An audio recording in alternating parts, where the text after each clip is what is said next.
Seltzer Kings podcasts. Save big with Kroger's 12 Merry Days of Deals. From December 4th through the 15th, you can clip a hot new deal each day on our app or website. And if you're a Boost member, you can save even more. So don't miss out and be sure to check our app or website every day from December 4th through the 15th to clip each day's hot new deal. It's 12 Merry Days of Deals, a holly jolly way to save for the holidays at Kroger.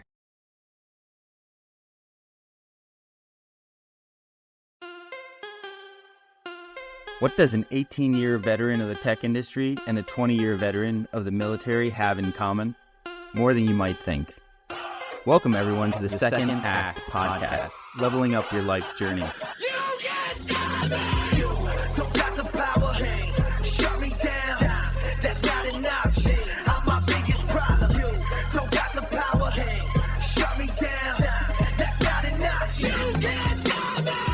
Welcome back to the Second Act podcast with Michael and John. This week, we are going to be flying high and fast with a guest who knows a thing or two about fighter jets. Super exciting discussion today, and we are honored to have this guest on our show. And John, with that said, I'm going to hand it over to you for the intro. Well, thanks, Mike. It's great to see you, man.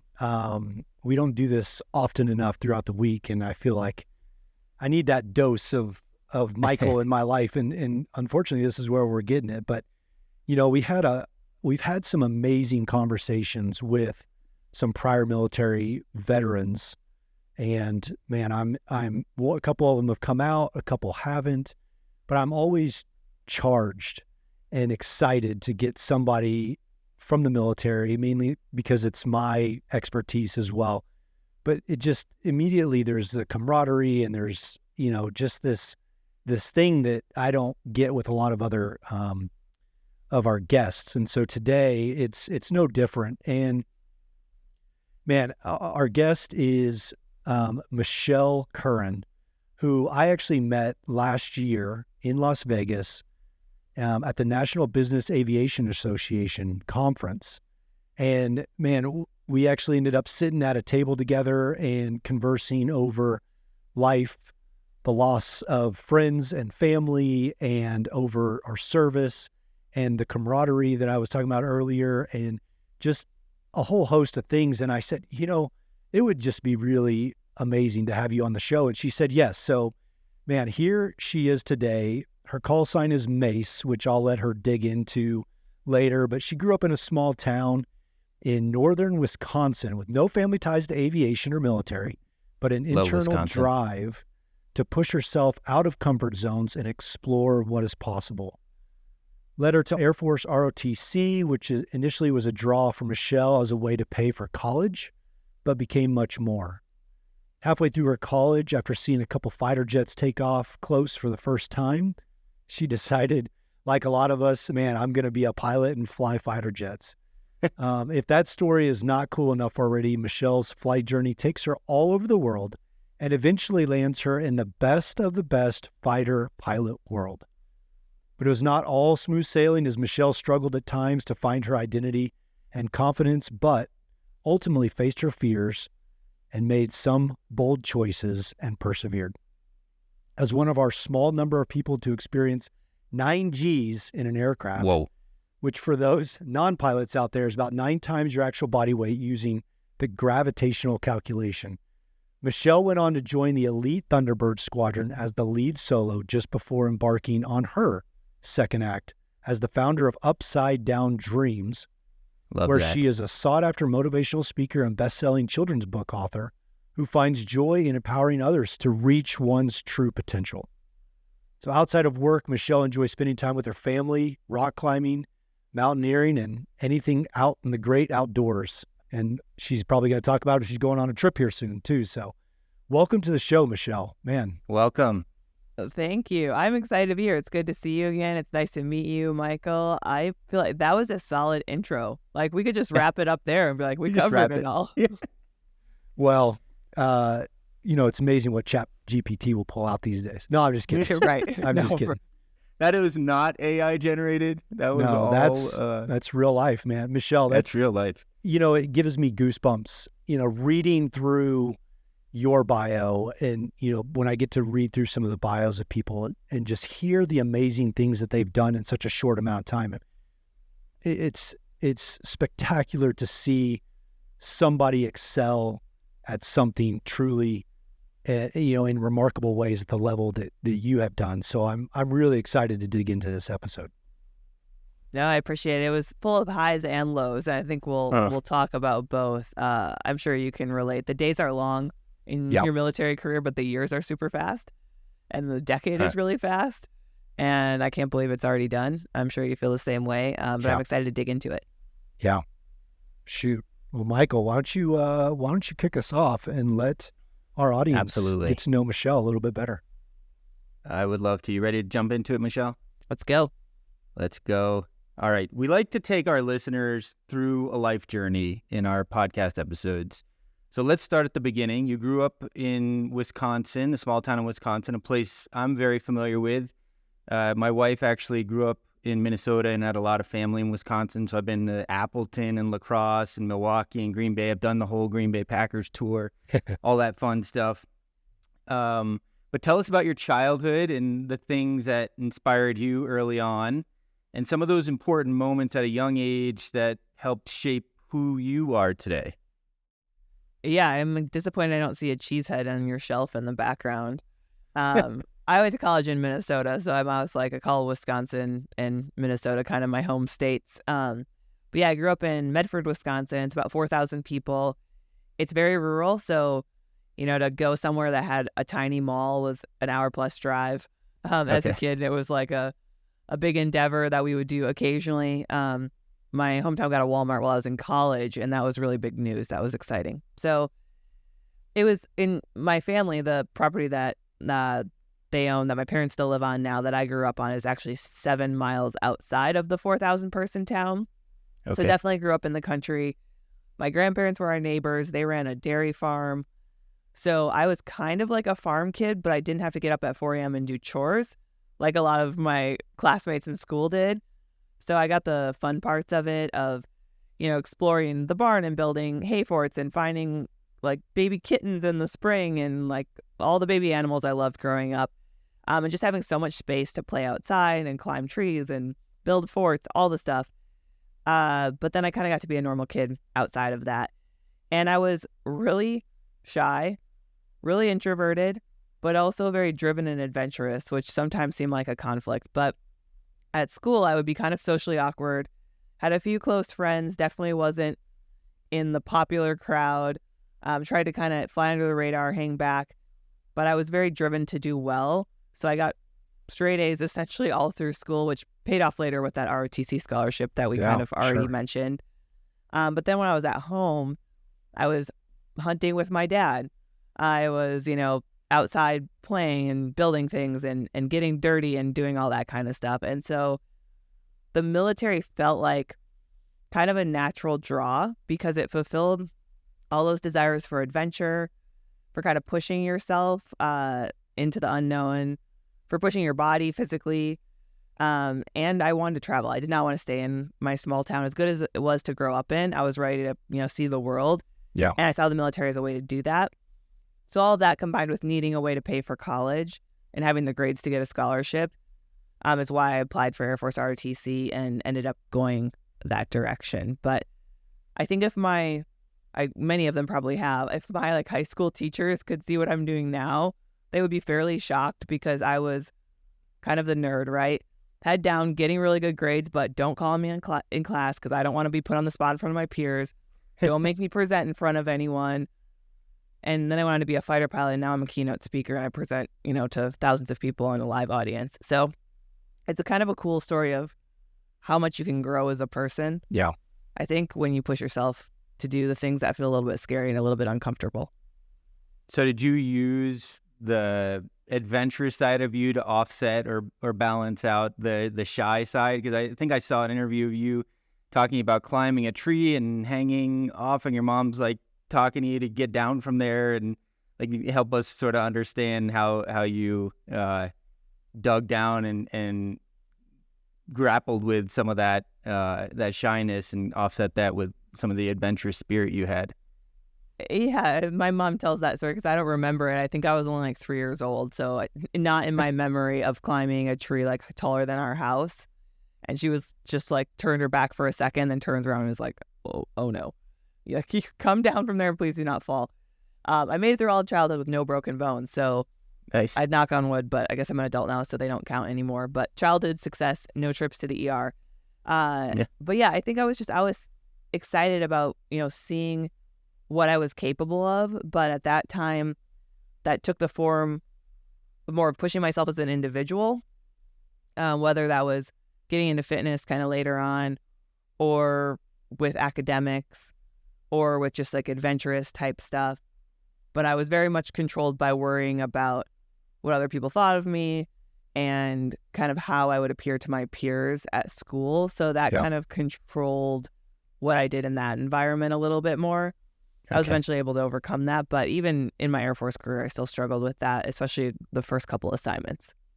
Michelle, my teachers would be amazed at where I'm at these days as well. But I didn't have straight A's. I had pretty much straight C's. So it was just the fact that I graduated on time was impressed them. But I'm interested, you don't have any ties to the military, correct? No aviation ties? No. So my grandpa was in World War II, as many of our grandparents were. Right. He was a lieutenant in the Navy, so he was an officer, but he passed away when I was 2 years old. So there was no, conversations being passed down there. The only thing is that his Navy trunk, his like big green metal trunk with Lieutenant Curran printed on the end of it, that had traveled all over the Pacific during World War II, was in my grandma's house. That's awesome. And when I was growing up, one of my favorite things to do was open it up, pull all the stuff out.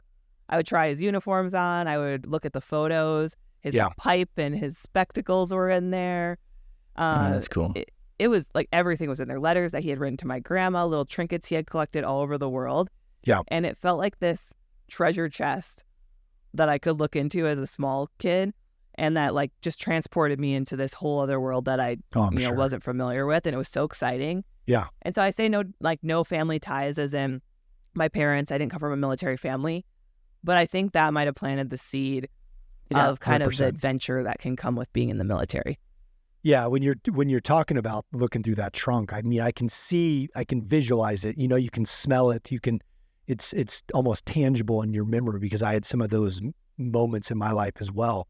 And it does plant seeds, and it does create some sort of idea that maybe you don't act on then, but you come back to, and it's there kind of dormant until it's active. But why did you choose Air Force ROTC as opposed to, Army, or what led you to that decision? So my dad is the one that brought up ROTC in general. He had gone to UW-Madison, and he wasn't in ROTC, but he saw the cadets running around in their uniforms, and he just thought that I would fit in well and do well in that program. I was resistant at first, but the more I learned about it, the more I was like, oh, okay, maybe there's some cool opportunities here. And as we looked at the different branches, the idea of flying, even though at that time I wasn't sure I wanted to be a pilot, the idea of flying just felt adventurous and kind of fulfilled that feeling I'd always been seeking since I was small. And in my mind, the Air Force was synonymous with flying. I had no idea at that point, the different branches, the different aviation options. I mean, people now ask me which branch they should go into, and I talk about, do you want to stay at the Hilton, or do you want to stay in a tent, or do you want to just sleep outside on the ground? Yeah. I realize my audience I'm talking to right now, but That's it's okay. true. I accepted my fate. 100%. There are big differences between the branches, and I'm glad I ended up in the Air Force. I think I fit into that community well, and it granted me a lot of opportunities. I honestly didn't know that much about all the options as a high schooler. Yeah. So you just went with it. You start off on a path, and you're going, and Air Force ROTC opens up a little bit more of the aperture to what you could potentially get into. Does that begin to excite you at point in time and you think I'm all in, or are you still kind of looking back and thinking, I don't know if this military thing is just the right thing for me? I quickly excelled in that environment. I made really close friends very quickly as a freshman in ROTC, and it was kind of the first time that I felt like I was with this peer group that I just really vibed well with, and it was like more than a couple people. It was a big group of us, and spent a lot of time together, and I'm still friends with most of them. So I was like pretty sold on the military part very quickly. But I went to college as a criminal justice major because I wanted to be an FBI agent. Okay. And so my grand plan, when I applied for the ROTC scholarship, is I need a way to pay for college. I want to work for the FBI. I want to be kicking down doors as a special agent. The shy girl from a small town in Wisconsin wants to be kicking down doors. I love it. I'm a walking dichotomy. It's my whole life. I wanted to do that, and I looked at the FBI website and the things that made you competitive to apply, and it was like military experience, foreign language experience, criminal justice degree was on there. And I was like, okay, I'm going to get my criminal justice degree. The Air Force is going to pay for it. I'm going to commission and try to go do OSI, Special Investigations, for 4 years. So I'll have kind of this natural background experience that'll be appealing to the FBI. I'll have paid back my scholarship time. I'm going to get out and apply to the FBI Academy. I'm like a 17-year-old, coming up with this plan. I go into ROTC. Amazing. I'm a criminal justice major. I graduated as a criminal justice major. But halfway through, we visit Tyndall Air Force Base, which is down in Florida, on a base visit through my ROTC unit. I get to see fighter jets up close for the first time. I had seen them fly over at a few different flyovers for things, but I get to stand on the ramp and watch two F-15s take off in full afterburner, and it was at dusk. It was like late in the day. I think they were taking off for a night flight. Cool. So the orange AB is just like glowing. The engines are, they vibrate your whole body when you do an afterburner takeoff, and I am just like goosebumps, jaw drop, forget the FBI, like, how do I do that? And so that was the moment where I was like, okay, not only am I going to commission into the Air Force, but we're going to go all in on getting a pilot slot, and not just a pilot slot, but I want to fly fighters. Yeah. And so you have this experience and you make this mental decision, like this is the direction you want to go. And is it as soon as you graduate, you're commissioned and head off to basic pilot training and on to F-16 pilot training? How did all that take place? Walk us through that next phase. And then, within that, having no any previous flight training or exposure to immediate family in the aviation world, just help the audience understand a little bit about that's going on in your life. It's quite the journey. There's a big gap between deciding you want to be a fighter pilot and then actually becoming a fighter pilot. Yeah. And so step one was to get a pilot slot out of ROTC. So you get your career path as you graduate and commission. And, those vary all kinds of things, finance, intel, pilot training is one of them. So that's kind of competitive to get a pilot slot, but as long as your GPA is decent and you're doing decent in the cadet wing, it's pretty doable. So I get a pilot slot. Now I go to pilot training, and like you mentioned, I don't have any flight experience. I have 0 general aviation time going into this. I'm also a criminal justice major, and I didn't quite realize how much technical knowledge was required. So it was definitely the drinking from a fire hose feeling at first, trying to learn just the basic principles of aerodynamics and physics. Like I had obviously done the basic core curriculum in college, but I wasn't an engineering degree. And so it was a steep learning curve with that. And then there's actual hands-on part of flying and just learning how airspace works and the radio calls and all. It's just so much to learn at first. So there were points where it was very overwhelming, but I think I quickly caught up to where my peers who had their private pilot's license or were engineers were at. Like after a few months, I felt like we were doing about the same. And then I kind of just took to flying pretty quickly in pilot training. So you fly the T6, single engine prop plane, 2 seats. It's pretty cool. It can fly like 300 knots plus and pull 6 Gs. So it's pretty capable. That's the training aircraft that everyone goes through in the Air Force. halfway through training, about 6 months in, the class splits into these different tracks. And there's one track called the fighter bomber track that goes and flies T-38s, which are the jet trainer. That's the little jet that's in like all the NASA training videos that you've seen, or like Armageddon. That's the one that they're in. So people have seen those quite a bit.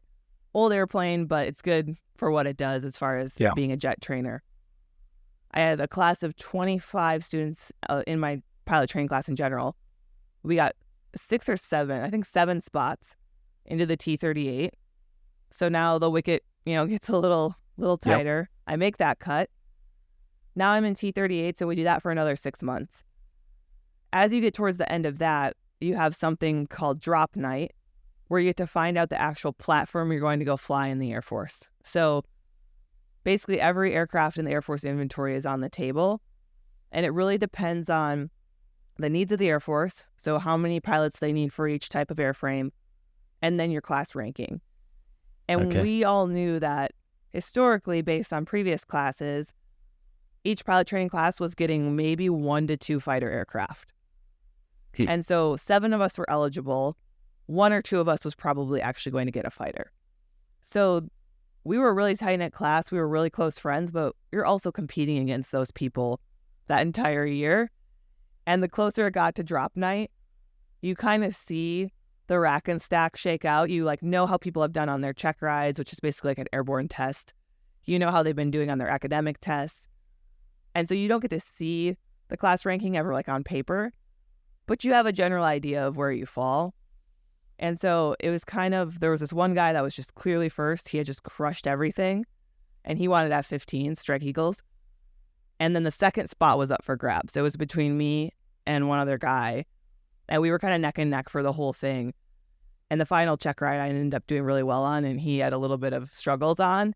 And so I thought I was pretty firmly in the second spot, but I still didn't even know if we were going to have 2 fighter aircraft available. But we filled out a dream sheet listing our preferences. I put F-16s first.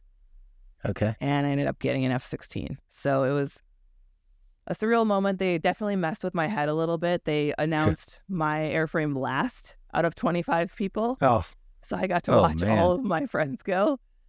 And then they kind of toyed with me and told me I was going to be a FAPE, a first assignment instructor pilot, where you stay at the pilot training base as a teacher. And it was in Columbus, Mississippi, which is not necessarily the most highly sought after location to stay in, especially as a young lieutenant.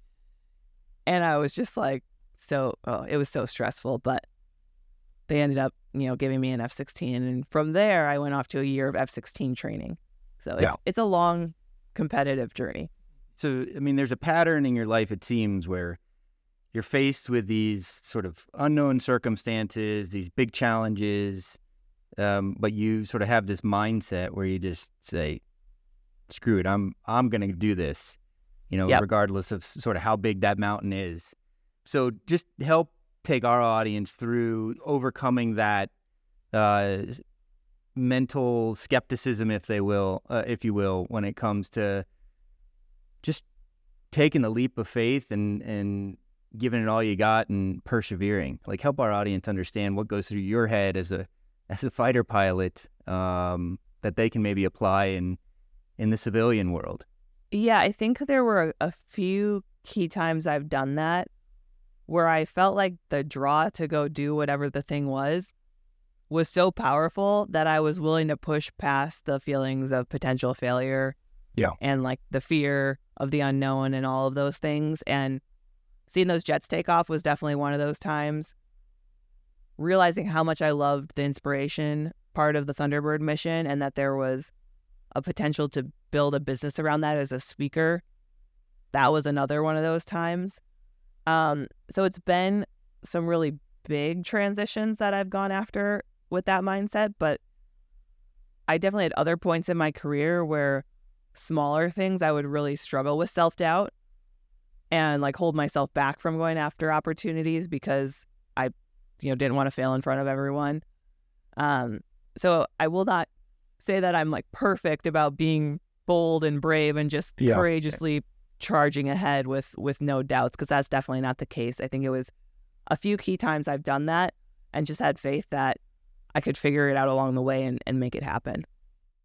But let's go back for a second, and we'll get into some kind of identity and confidence stuff. But not to mention, and I'll let you clarify for Michael and the audience, those that aren't in the military, but you're a female in a predominantly male world, and you're going through flight school, and you're competing for fighters. It's a big deal. You stand out, in at times when you don't want to stand out and you just want to fit in. Tell me about that. 100%. I think in ROTC, and when I set kind of this goal of becoming a fighter pilot as my big dream, I didn't really think about the role gender would have in it. It was just what I wanted to do. As I got into pilot training, it was kind of highlighted to me just constantly. Yeah. And not in a negative way. It was just highlighted. Right. And even the guys in my class that I was really good friends with, I would hear them, like if we would be all out together on a Friday night, I would hear them talking to other student pilots from other classes. And those guys would be asking about how the girl in their class was. And they'd be like, oh, well, luckily she's really cool. Like, it's fine. Like stuff like that. It was just like a topic of conversation. And then as we got close to that drop night that I mentioned, and I was really competing with one specific person, just how things had fallen. We were actually studying together for our very last check ride, and we both knew the weight that held for determining which one of us was going to be in that spot where we might get a fighter. And at one point, I think he was frustrated trying to cram for this check ride. And he said, I don't know why I'm even putting in all this effort. They're just going to give you a fighter to check the box. And that was like the first time anyone had said anything like that, just straight to me, like it was just a normal topic of conversation. Yeah. And I just remember being so taken aback that I didn't even try to defend myself or call him out. I was just like, guess I'm going to try extra hard to do really well on this check ride. The more experienced, more confident version of me looking back on that, I wish I would have said something and been like, that's not how this program works.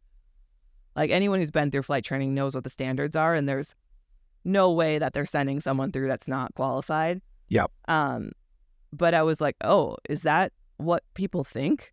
Like, is that why people think that I'm at the top of my class? And as I went off, and got one of the fighter jet spots, like, is that what they actually think? And so I distinctly remember that direct comment, which he probably doesn't even remember making at this point, because it was probably just, a flippant passing thing to him.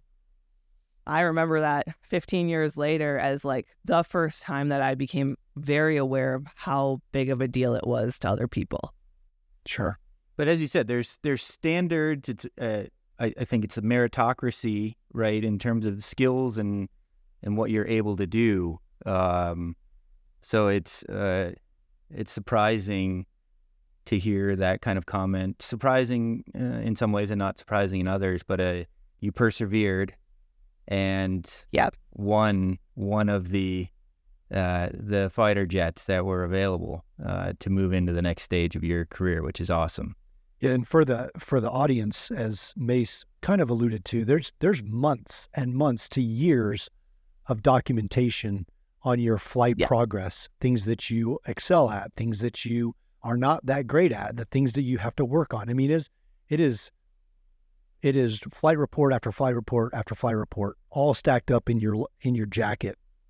So it's not like this decision's made overnight for anybody to get to where they want to go. And so, kudos to you for persevering, even when those comments could have been made to your face or behind your back, and persevering because you knew what you wanted. You had your sights set on it, and you just kept performing to the level that the Air Force expected you to, and at times over exceeding what they expected. So kudos to you. And that's what got you your number one, your number one choice.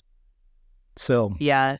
And that comment, or to go back to what you just said, to pile on to that, there's this kind of, I know a lot of these people are trolls with no credibility, but there's definitely this, I guess, perspective on the internet that every time that a woman is highlighted for being the first, or any minority for being the first, or an all-female flight crew or whatever, and it makes the headline in some way, if you take a second to read those comments, which I'm not recommending that you do, but there will be so many that like talk about the standards being lowered. Sure. Like that is like the first argument that is brought up by so many people. And like you said, there's years of documentation. And the thing is that all of those different grade sheets, all of those different flights are with different people too. Yep. You know, it's not one person that holds the keys to the castle for that.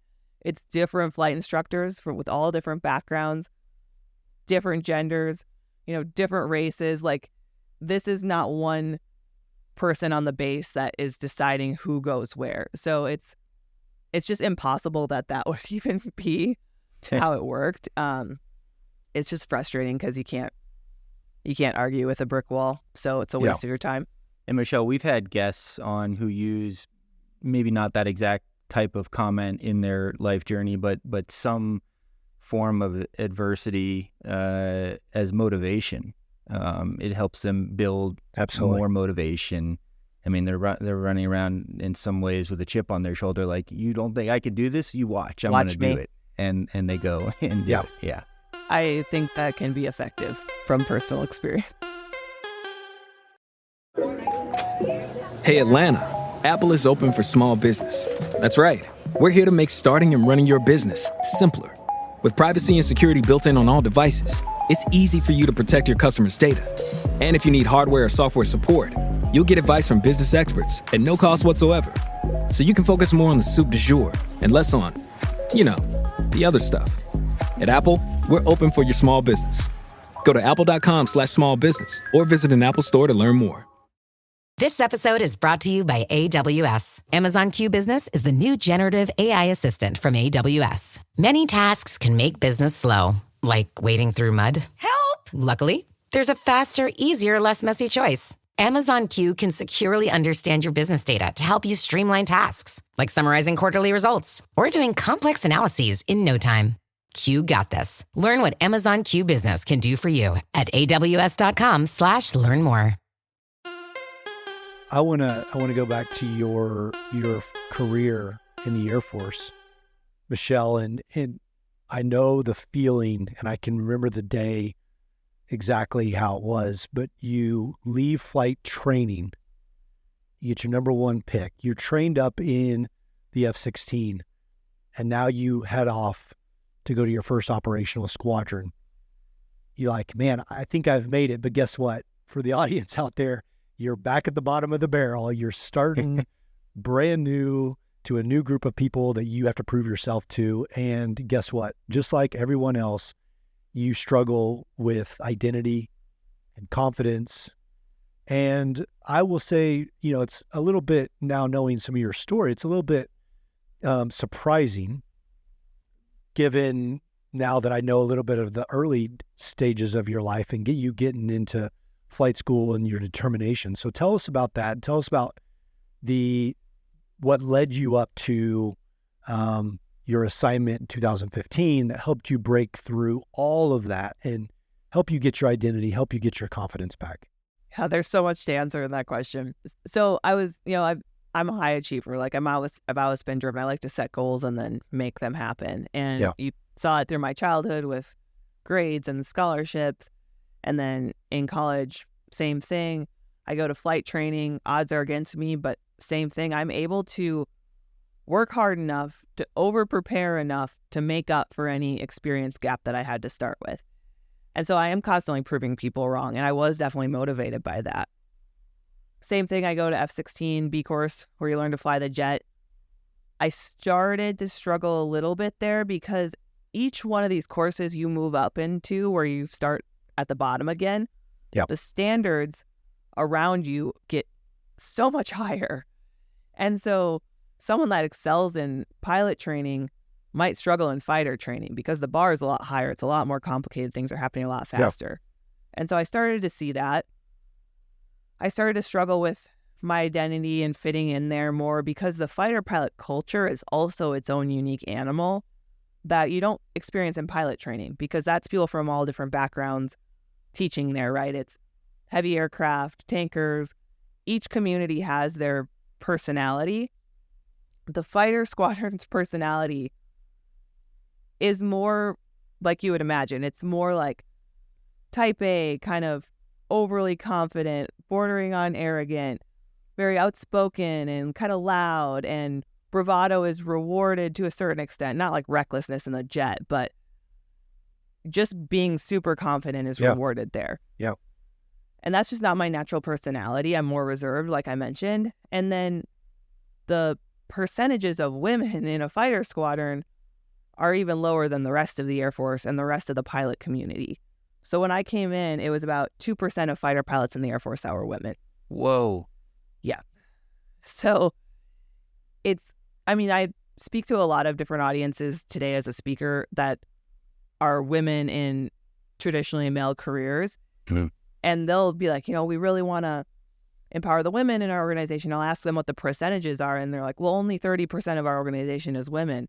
And I'm like, okay, I can touch on that, but 2% is like nothing. Like all of the female F-16 pilots at any given time all know each other because there's only a handful. Yeah. And it's a little bit better now. It's up to like 4%. So, 10, 15 years, it's doubled. It'll continue to increase. I think more and more women are pursuing it. There's more representation, so they're seeing it as an option.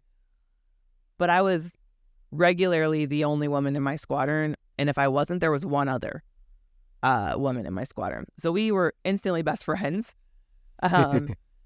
And there's just unique challenges, like gear that doesn't fit, locker rooms that don't exist for you, ability to go to the bathroom in the aircraft, which sounds like a funny thing to talk about, but it's a huge stressor, and it's damn near impossible when you're a woman to go to the bathroom in a fighter cockpit. You figure it out eventually, but it's difficult.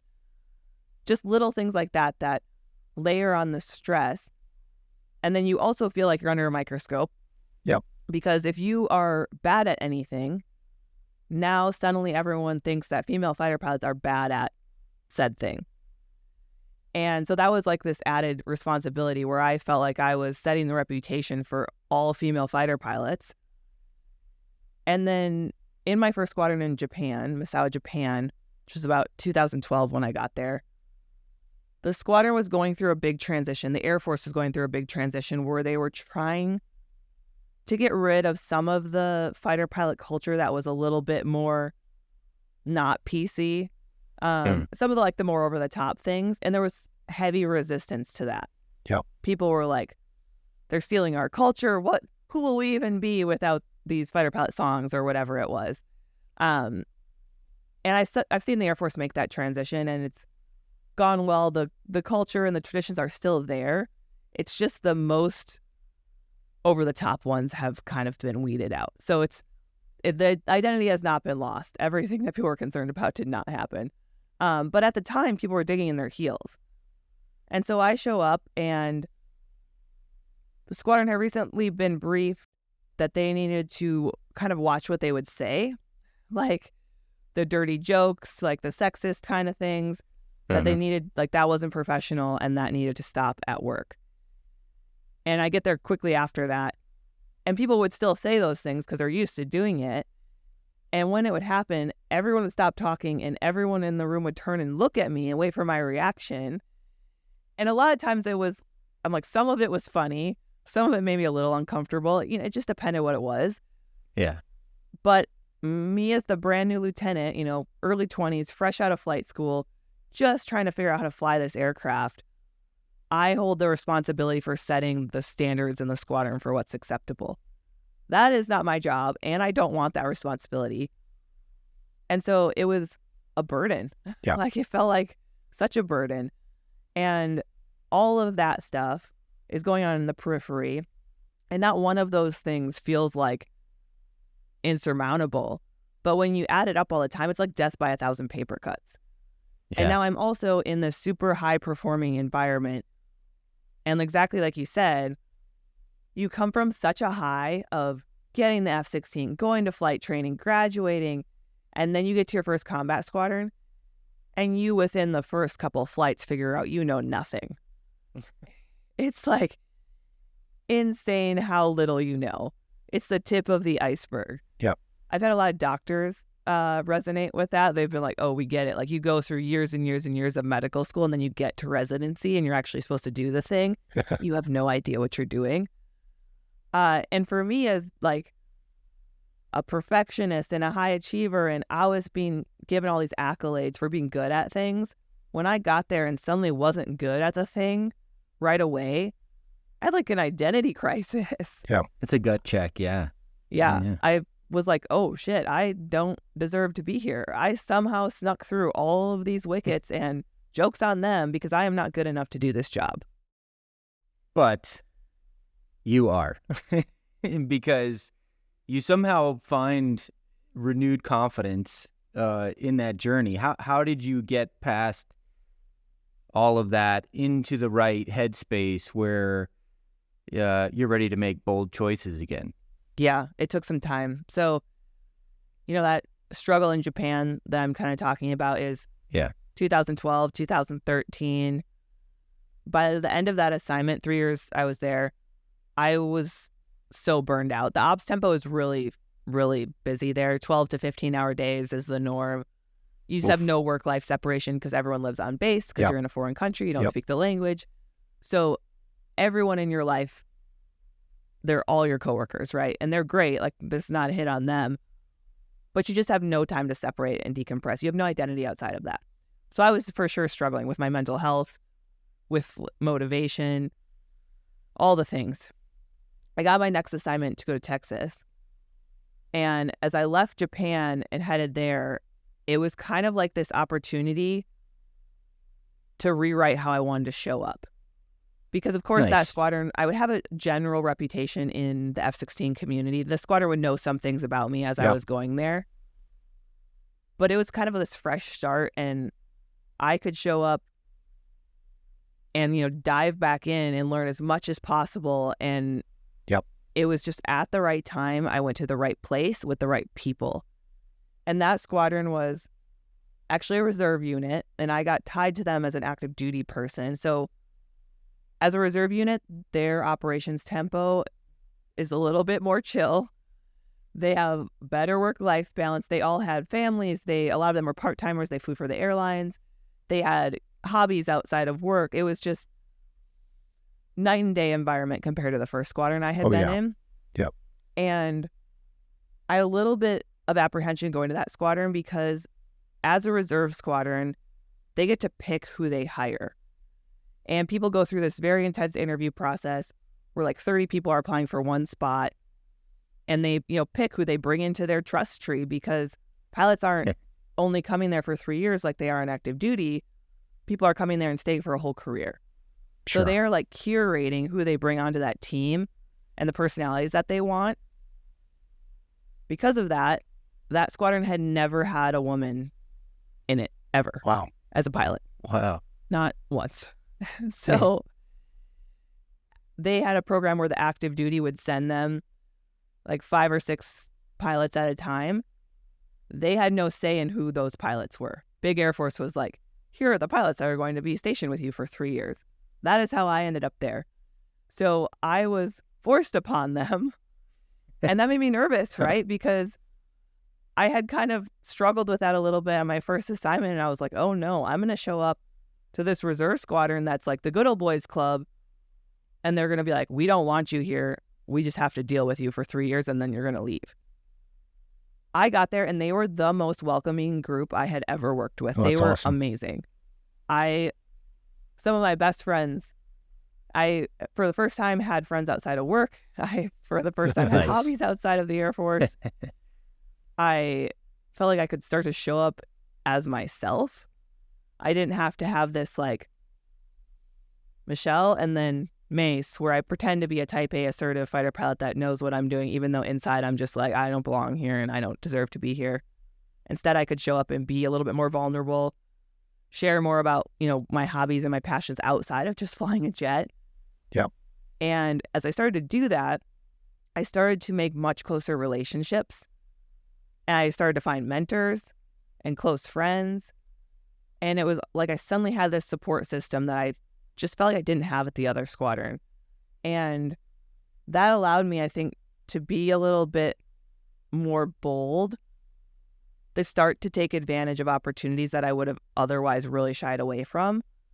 And so that whole entire assignment is just in my head. It's characterized by me just taking one tiny risk after another and them just starting to pay off. And over time, what felt like a risk, that threshold got higher. So, you know, I went through the upgrade to become an instructor pilot. I got to deploy to Afghanistan. You know, all of those things are like first time, so it's uncomfortable, there's unknown, you feel some self-doubt. But then I did them and I did them well. And then I'm like, okay, that builds your confidence. As your competence grows, your confidence grows. I got to go to Poland and fly their F-16s with them for a summer, which again, I was a little bit concerned about the cultural differences and being a woman as an instructor there. And they were amazing. I made great friends there, and it was such a cool, growing, learning experience. Yeah. And so each of those little things eventually got me to the point where at the very end of my assignment in Texas, I was supposed to go to New Mexico to a training base to train new F-16 pilots. I happened to see the email that the Thunderbirds were hiring, and it was something I'd always been interested in, but I'd never told anyone about because it's high pressure once you tell someone some big goal like that. So I didn't want that accountability. But I opened it, read it, and I was like, oh, I meet all of these qualifications to apply. And I'm feeling that feeling of excitement and like draw that I had gotten a few other times and gone after. I'm feeling that right now. And for the first time in my career, I actually believe that I could possibly get hired, where up until that point, I didn't think it was possible. Michelle, I want to cut you off because I want to get to the Thunderbirds, but I got a few things I want to go back to. One is you talked about how you show up and deciding how you're going to show up at the next thing. And I think that's very important for our audience because we talk to a lot of people. We talk about transitioning into something new. But I think we don't talk about sometimes the mindset before you show up and the mindset that you have to have. And you and I both know as we transition from squadron to squadron and roles as the operations guy to the maintenance guy to the, to safety, you are given these new opportunities that you usually have no experience doing. But you get to show up and you get to prove yourself. Well, a lot of that proof is really in the confidence that you have. But you hit on it in that you're given a chance to go somewhere where maybe people know a little bit about you. So they're already kind of formulating a bias. But you get to make the determination when you walk through that door, who you are and how you're going to perform. And you can either step up and knock it out of the park, or you can succumb to some of those assumptions about you and kind of just slip into the role that you think is naturally best. So one, I wanted to highlight, what you said about that, because I think that's really important for especially people going into new careers where they have the time to think about how they want to show up and who they want to be, and they can reinvent themselves almost and not in a false way, but kind of elevate their performance to such a higher level than maybe what they were performing at before. 100%. It's, you'll see like the cheesy self-help stuff that's like every day is a new opportunity to reinvent yourself. But there is some truth to that. Yeah. And especially when you're making that big leap, whether that's a career transition or moving to a new city or just a new job title, I think there's some value in taking the time to lay out how you ideally would want to show up. Yeah. I mean, you probably don't execute it perfectly, but just taking the time to reflect on that, like, okay, what behaviors from what I've been doing do I want to carry forward, and what do I want to get rid of? And being intentional with how you show up at the next place That's right. just lays the groundwork to make that possible. Where if you just kind of go into it just how you normally do without any intention, things are probably going to stay the same, even if the job title has changed. Another dimension that I heard from your comments, Michelle, is with this new squadron, there's a little bit of luck in everything in life, and you found this new squadron that you built a connection with, and that connection sort of also probably helped you build the confidence to perform at a high level with your colleagues in this particular squadron to move on to bigger and bolder things, which we'll get to in just a second here. but we often talk about on the second act this community of folks and the importance of connection in whatever endeavor you're pursuing in life, and how important that is to a lot of the success or failure that we have. So I don't know if you wanted to share any thoughts around that. Yeah, one of the things that I struggled with during that first assignment was seeking out mentors and like being willing to ask for help and like show when I didn't know everything, and putting up this facade of knowing what you're doing even when you don't, and just being very surface level. You aren't going to find that community because people don't really get to know you. And so it wasn't even a fault to the people around me. I was doing it to myself because I really felt like I had to prove myself in that new environment. And that meant not showing weakness, right? And not showing vulnerability and stuff to develop deep connections with people when you're not willing to do that. Yeah. And going to that next squadron and just being welcomed so authentically by so many of them, where they were all different people with different things they liked, and they weren't trying to all be the same. That gave me kind of that safety net to feel like I could show up as I was as well, like show up authentically. And that's where that community started to form. And that's one of the things I talk about to people regularly now is the transition I've made into business out of active duty would not have been possible at all without the community of people that have supported me. I'm sure we'll get more into that, but now it's like one of the most important things for sure. And I just wrote it off as like, I can do everything myself. I don't need your help. And that was a big mistake on my part. Well, the Thunderbirds is next, but you and I both know call signs, super important to who we are. It's our identity. You know, it usually comes from a great story. I've explained on the show many times before that call signs aren't usually from something great you've done. They're always from something that you wish you could take back. So your call sign's MACE, M-A-C-E. Tell us what it means. So MACE is an acronym. I won't tell you exactly what it stands for, but I'll give you the broad overview of what happened. First assignment, Misawa. Second flight in country. I am like so brand new. The jets that squadron flies in Misawa have more powerful engines than the F-16s that I learned on in Arizona.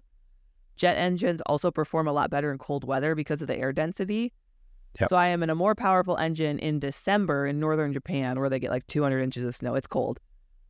I had learned on the less powerful engine in Arizona in the summer. So my like very basic skill level as a brand new fighter pilot is super binary. It's like dogfighting. I know I should see this and I should light the afterburner all the way as far as it will go. And then I should count, and then I should roll and pull. Like, you're just not good at adapting to the different things you see because you're just so new. And so it was a dogfighting flight. So basic fighter maneuvering is what we call it. But like they saw in Top Gun, I feel like every person listening has probably seen that movie. I'm trying to point at the other airplane to employ weapons against it. It's still a training flight. I lit the afterburner, did the thing that worked really well for me in Arizona. I ended up going supersonic unintentionally. And then I rolled and pulled and hit a boatload of G's for a really long time because the jet was going so fast, had so much energy. I could just hold 9 G's all day, which I essentially did, and I almost G-locked, which is going unconscious from G-forces. So definitely a big mistake on my part. Could have been catastrophic, honestly. F-16 pilots have died from G-locking and then the jet hits the ground. So it scared me a lot. It was one of the things that kind of led me down that path of feeling like I didn't belong in the career and wasn't good enough to be there. Now, when I share that story with people, they're like, oh yeah, I've done that. Other fighter pilots are like, yeah, that's standard. Every new fighter pilot has that experience. I'm like, I thought that I was the only one that almost G-locked in the jet. But that flight ended up being what they named me after, MACE. So I'll let everyone wonder what the MACE stands for. It's always fun to hear people speculate. Well, I've spelled out my call sign multiple times on the show, so I guess we'll put somebody. We'll put your link in the show descriptions and let people reach out to you. But, all right. So you got the call sign MACE. Yep. You're midway through your career. You got the opportunity of a lifetime. For those listeners that don't know, each of our armed forces have demonstration teams. The Army has the Golden Knights. The Navy has the Blue Angels. Air Force has the Thunderbirds. Marine Corps. We get the Silent Drill Platoon. But, What do you have? Well, I like to think it's Marine One. Yes. But we don't really qualify as a demonstrations squadron because we're carrying out a task. But Actually doing the mission. That's a what you're about mission. to say. I A saw mission. it. Anyway, All right. So you got your dream shot. You have an application to the Thunderbirds, and you decide to take it. Yep. This is a group that requires the best of the best. The pilots that are at the top of their game. Maybe it's from multiple deployments. Maybe it's from instructing. Maybe it's from just where they're at in their career. But among the best of the best, precision is highly required. It's incredible. You now are applying. Tell us about that time. Yeah, it felt like a bold move to throw my name in the hat for that. And I was very nervous. Nervous that I wouldn't get hired. Also nervous that I might get hired and what that would mean, right? Like, it's just all around nerve-wracking. The application process is really long. I think I applied I would say December or January. And the paper application is like 40-something pages is what mine was. It's all of your check rides, so those airborne tests that you've done for your whole career, physical fitness reports, letters of recommendations from like generals and commanders, a statement on why you want to be on the Thunderbirds, which holds a lot of weight. Wow. It's so many things. And then you email that all in, and then you wait.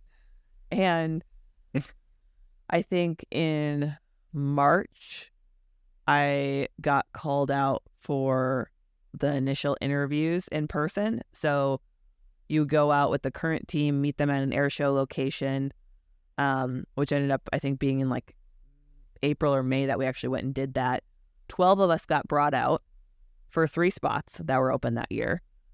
You get interviewed by the wing commander. You get interviewed by the squadron commander that leads the Thunderbirds. You get to watch a show. You get to see all the behind the scenes stuff because they want to make sure you know what you're getting yourself into. Oh, yeah. It is a lot more than just the flying. There's a whole other part of it, the Thunderbirding, as we call it, which is taking photos and shaking hands and signing autographs and having conversations that are sometimes weird with fans and just being on and being personable and representing the Air Force all the time. So we'll get into that more once I was actually doing that and experiencing what that was like. But we spent a whole weekend there. Maybe like a month goes by. We get called for finalist interviews. 6 of us get brought back to another airshow location to do that again. So now we're 6 for 3 spots. And we do more interviews, including a 12-person panel interview. There's 12 officers on the Thunderbird team. So they're all at this long boardroom table, and you sit at the head of it. And they go around and all just grill you with questions, and it was terrifying. But then once I was hired, I got to do that for other people. It's much more fun to be the one asking the questions. To be on the other side of the table. Yeah.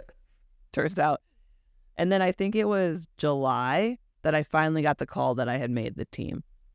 So it was a lot of waiting and stressing and seeing my other assignment to New Mexico like rapidly approaching and not knowing if I was going to be going there or coming out to Vegas where the Thunderbirds are based. And then I got the call, and not only did they tell me that I was getting hired, but I was getting hired as number 6, the opposing solo, which was my first choice for sure of the 3 open positions. And I was very excited. I just remember riding that high for days, telling everyone that would listen. My poor reserve squadron was probably so tired of hearing about the Thunderbirds. For the non-aviation audience members, what is the solo role inside the Thunderbird squadron? Just help folks understand what that means. No, absolutely. So I'm assuming not everyone that's listening has even seen the Thunderbird, so I'll give you a real brief overview. It's a 130-person team. 8 of those people are pilots. 6 of those pilots actually fly in the demonstration, which I was one of. It's 6 F-16s. Just did the flyover for the Super Bowl. So if you watched that, you saw them for 0.5 seconds because the NFL coverage is terrible. Also, the Daytona 500, much better coverage. Anyway, 6 red, white, and blue F-16s. The diamond is one part of the formation. That's numbers 1 through 4. They are the ones that make the diamond shape. The lead jet, the jet on its left wing and its right wing, and then the jet like right behind the lead jet, which is called the slot pilot. So that's 1 through 4, the diamond. The outriggers, which are the far left and far right when you're all together as a 6 ship, are the solos. And so as solos, we do fly in the big formation for part of the air show, for flyovers, for that kind of thing. But for a lot of it, we split off, and we're either doing single jet maneuvers to really showcase what the F-16 is capable of. So we'll be doing like max climbs, flying upside down a lot of like aileron rolls or vertical rolls where I'd come in at 600 miles an hour, pull 8 to 9 Gs, and then spiral up to 15,000 feet, starting at 100 feet. Just showing how awesome that jet is and how high performance it is. Super fun. And you also don't have to look over your shoulder for an entire 45-minute demonstration, which is great. You also get to do a lot of head-on passes. You're like the shock and awe element of the show. Yep. The diamond is more graceful, and the solos are more just like afterburner, high speed, just impressive. And that just looked like a lot of fun. And so that's what I wanted as a position. I ended up getting that. Got hired as number 6, the posing solo. And then this always happens after your first year on the team. You kind of graduate and move into the lead solo position as number 5. And now you're in charge of that 2 element, or the 2 ship element, the 2 jets, like timing, radio calls, formations, all of that kind of stuff. And you also teach the new pilot, number 6, their maneuvers as they come on board. And so I ended up being number 5 for 2 years because I stayed for a 3rd year. Thanks to the pandemic, it added a year to our assignment. It's normally only 2 years total. Well, I know I've watched a video of you ripping it. I think you did like a 360 in the F-16 over some boat show or something off the coast of a body of water. And Huntington Beach, super California. Awesome clip. And I think you have, I forgot the song that you're playing in the background, but you just married the maneuvers with the music perfectly. And it's a great promo for your accomplishments. Yeah. My most watched video ever, the one you're just describing. Now it's Huntington Beach, California, the Pacific Air Show. You're doing the maneuvers over the just beautiful blue water of the Pacific Ocean, and all of the people bring their yachts out. They're definitely yachts, and park them right outside of the aerobatic box, which is like the restricted area that they keep people out of for FAA rules. And when you do that max turn, it's exactly as you described. It's a 360, 150 feet off the water. You are just looking down while you're pulling 9 Gs as like, oh, there goes a surely $10 million yacht. There goes a $5 million yacht. That person's in a swimsuit. Oh, that one's waving. And it's a crazy experience. It's hard to appreciate the what you're doing in the plane and the video and like what's actually happening in the G-forces and the 360 maneuvers, but it's cool. Got to jump around playing, and I love it. So hopefully that stays available for people to watch forever. But like so many people we've come to know on our show, you're at the top of your game doing this awesome stuff, showcasing the capabilities of the F-16s and your skill sets as an aviator. But a big change is in store for you and the next chapter of your life. Tell us about that moment of decision and how it led to starting Upside Down Dreams, which is an awesome company name, by the way, and some of the cool things that this stage is bringing to your life. Yeah, so it was a big decision, right? Because I had been on active duty for 13 years. I had gone through pilot training and then been flying the F-16 my entire career. So my entire adult life, I had been an active duty fighter pilot. So that was really all I knew from the time I graduated college on. And people will often ask, it's hard for people to comprehend why you would walk away from what seems like a dream job to so many people. When you tell a kid that you're a fighter pilot, it's like telling them that you're Superman or Superwoman, right? Like it's like one of those careers Even that some doesn't adults seem real. Right. And then I think like Top Gun has made it even more over the top because it's just become like more mainstream. People are like, oh, that seems cool. 13 years, a lot of G's. My body was really beat up. I was kind of in constant back pain. Like every day I've had back pain. I still have it now. I've just learned to deal with it and do some things to make it less impactful. And like we mentioned earlier, like all my hobbies involved the outdoors and fitness and pushing myself. And I was starting to wonder if I stayed for 20 years and continued to do what I was doing, if I would be able to do that stuff a decade from now, right? Because I was just dealing with so many physical ailments. So that was for sure a concern. I also met my husband on Bumble when I moved here to Vegas. Yeah, everyone that's on Bumble, there is hope. And so we met, right when I got out here for the Thunderbirds, and we got married during my first airshow season. Oh, wow. And so our first 3 years of marriage, I was on the road 240 days a year for those whole 3 years. So, I mean, we managed it. It was fine, but that's just not, like, you can't grow a relationship. It's like, yeah, that was like the starter kit version of our marriage. And then once I left active duty, I was actually here all the time. It was like actually getting to know each other. It's a whole new challenge within a challenge. 100%. It's so, like, this person you've been married for years and you like still really don't know the little stuff that gets on each other's nerves, the boundaries that you need to create. Like, it's just such a strange phenomenon that I think a lot of people in the military experience. Yeah. And he had a son, so now I have a stepson, and building that relationship with him. When we met, he was 5. And so trying to build this relationship as a stepmom, my priorities just started to shift. And I was like, I need something that's easier on my body, that gives me more freedom with my schedule, more flexibility. My husband has his own career that's going. We're not going to pick up and move every 3 years across the country. My stepson's mom is here, and we have a very good working relationship with it. Like, the active duty just wasn't in the cards anymore. Yeah. And so kind of those things led me to start to think about other options. And the most natural transition for fighter pilots when they get out, or pilots in general, is to go to the airlines. And it's a great time to go to the airlines. They're paying well. They're hiring like crazy. But it just didn't get me that excited. I kind of dreaded it. I was like, I know it's kind of easy money eventually once you get seniority, but I don't know. It just doesn't get me fired up. I'm not passionate about that. Yeah.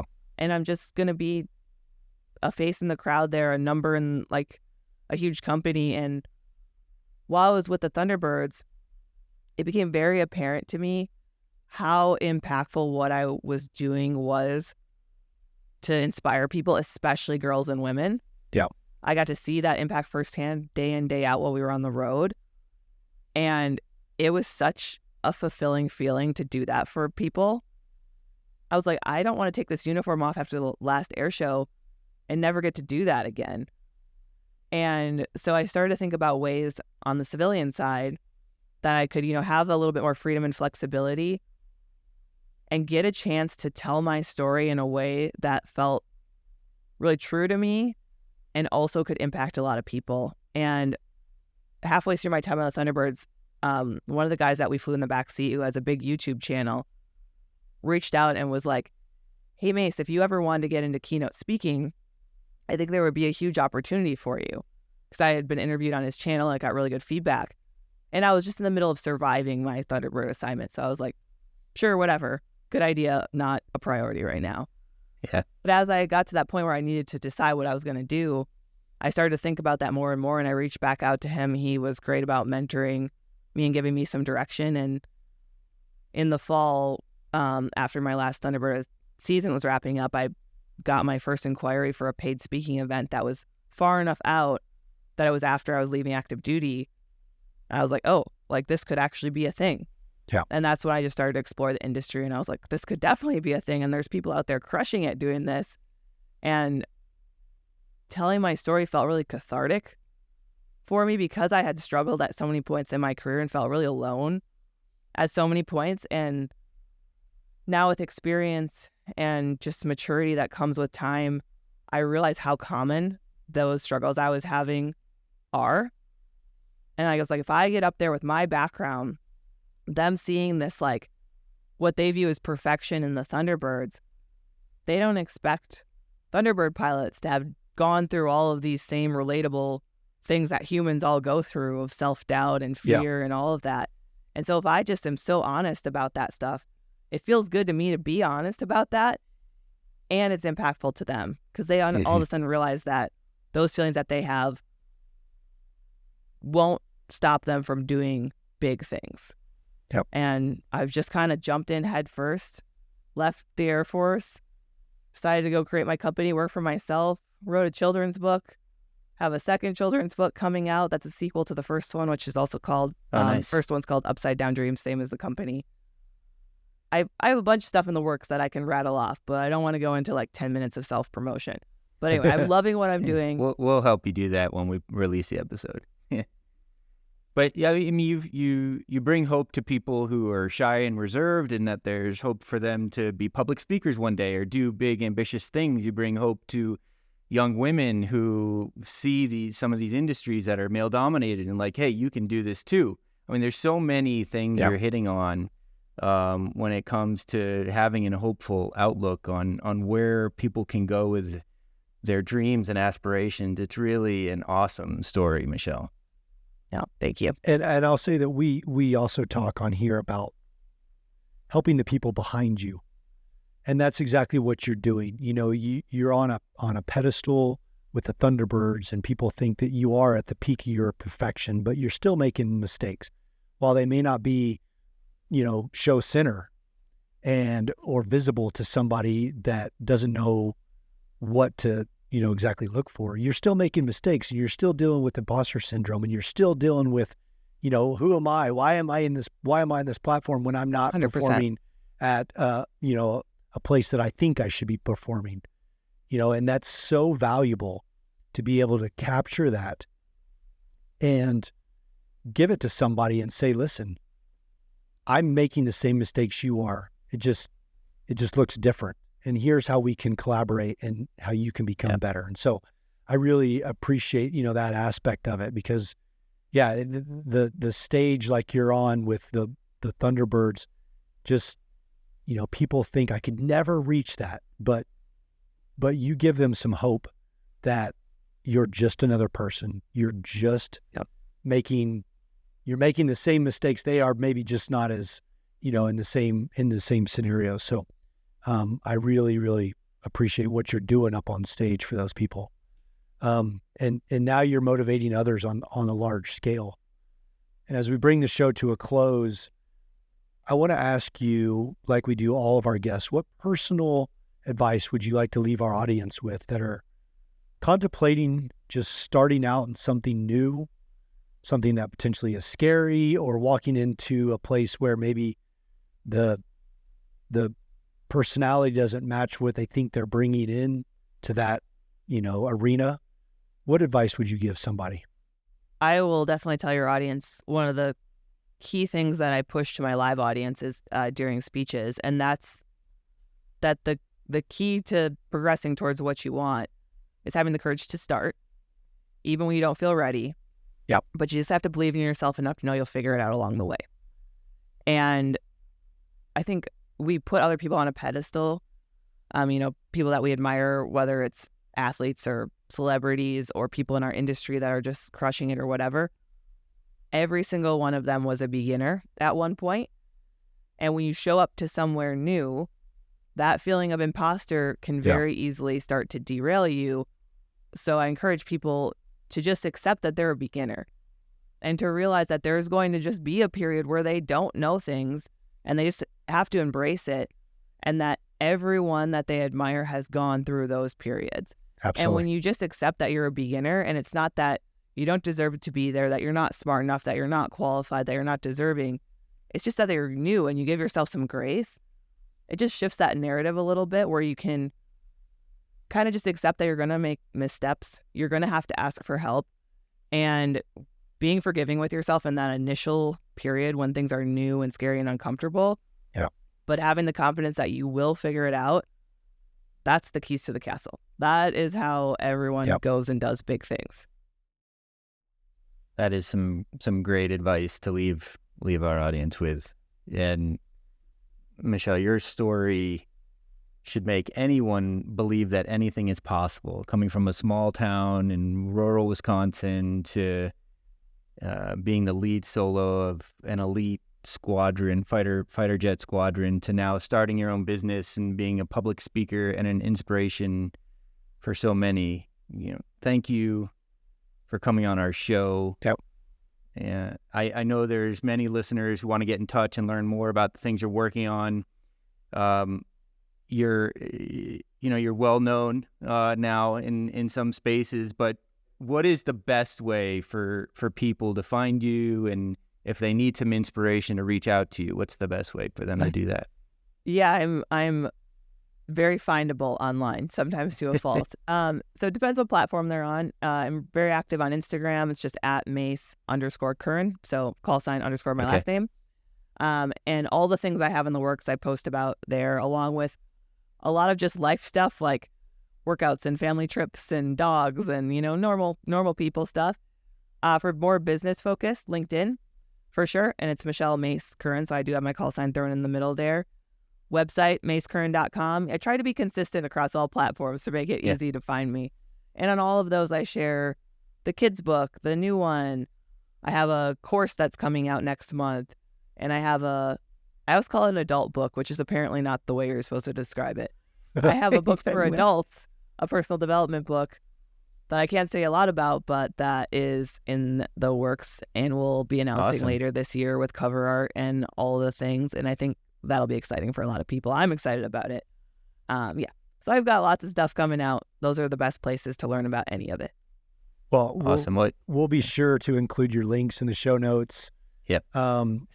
It's funny, all that consistency with your call sign, yet no one knows what the call sign truly means. So with that, I encourage everyone listening to reach out to Michelle because, man, I'll tell you, the hour and a half I got to spend with her last year in Las Vegas, I get to realize how unique she is, and just a truly amazing person and inspiring, even for me.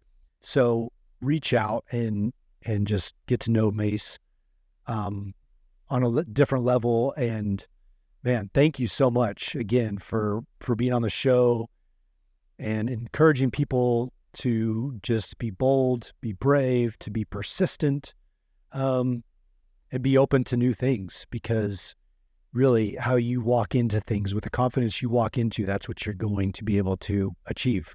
So, 100%. And I'm sure your listeners already know this, but I felt the same way chatting to you. I was like, oh, this guy gets it. Like, we're talking about the same things here, same kind of like mindset around going after things. So it was just a refreshing conversation. I'm glad we could make this happen. Yeah. And I feel honored to be a guest. So thanks for having me. Thanks so much, Michelle. Well, Michael, man. Yes, sir. Amazing episode. Amazing discussion. It probably one of my top episodes. I think I say that a lot, but I think this one really was, because it just allows me to go back to my days of flight school training, to imposter syndrome, to one day waking up on this massive stage and thinking, holy cow, how did I make it? And aren't there way better people than me that they didn't choose? So really, appreciated Michelle's story, and man, I just look forward to doing this again, and let's crush it next week. All right. Let's do it. All right. Thanks so much, Michelle. Yep. Thanks, Michelle. Thanks. The Second Act with Michael and John stars Michael Newborn and John Ballenger. The podcast is produced by Seltzer Kings.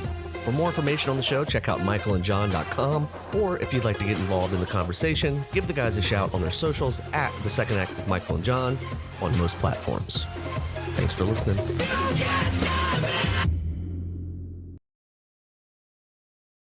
Seltzer Kings Podcasts.